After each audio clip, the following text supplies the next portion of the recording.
Ito naman, usapang pagkain tayo mga Karspi. Sakto sa malamig na panahon o kahit sa simpleng cravings, ang ramen ay isa sa mga comfort food na talaga namang patok sa mga Pinoy.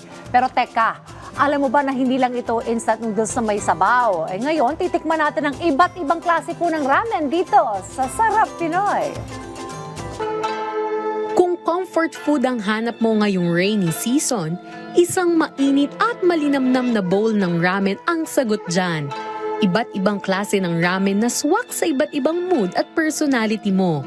Kaya para turuan tayo kung paano gumawa niyan, ay tara, pumunta tayo sa Malate, Manila at samahan si Chef Carl Mercado dito sa Sarap Pinoy.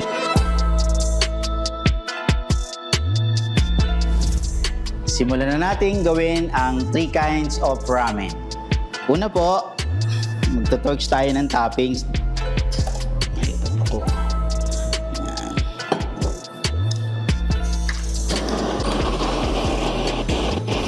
Sunod na po natin ang pagpapakulo ng ating sabaw. Nauna nang pakuluan ni Chef Carl ang noodles ng ramen for 30 seconds, pati na rin ang soup nito. Ang una po natin gagawin ay special shiro ramen.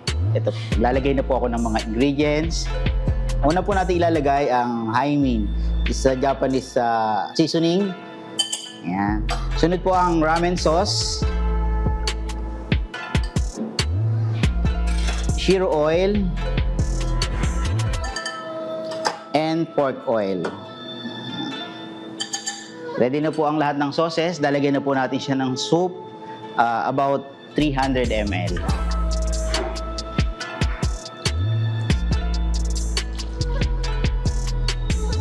Matapos po natin ilagay ang soup, susunod na po natin ang ating ramen. Okay. Then next po natin ang toppings po ng ating ramen. Kikurage, onion leeks. Okay. Maglalagay tayo ng shiro tama. Finally, lalagyan po natin siya ng nori. Shiro ramen. Next po natin ay Aka Ramen Special. Tulad ng special shiro ramen, lalagyan lang ito ng Japanese seasoning, ramen sauce, aka oil for added spice, pork oil, soup, at noodles.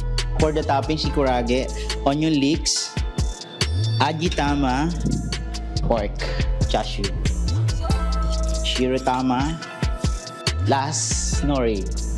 Next, the last, kuro ramen.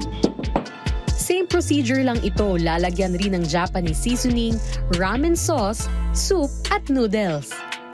And for toppings, nilagyan lang ito ng kikurage, onion leeks, ajitama, pork chashu, shirotama, kuro or garlic oil, at nori sheet. Ayan, tapos na ang ating 3 kinds of ramen.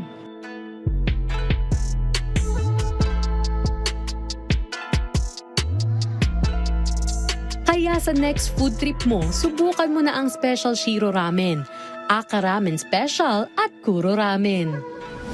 At kung gusto nyo naman balikan ang nakaraan nating episode, maaari nyo yan bisitahin sa aming official social media accounts at Rise and Shine Pilipinas sa Facebook, YouTube at Instagram, habang RS Pilipinas naman sa TikTok at X.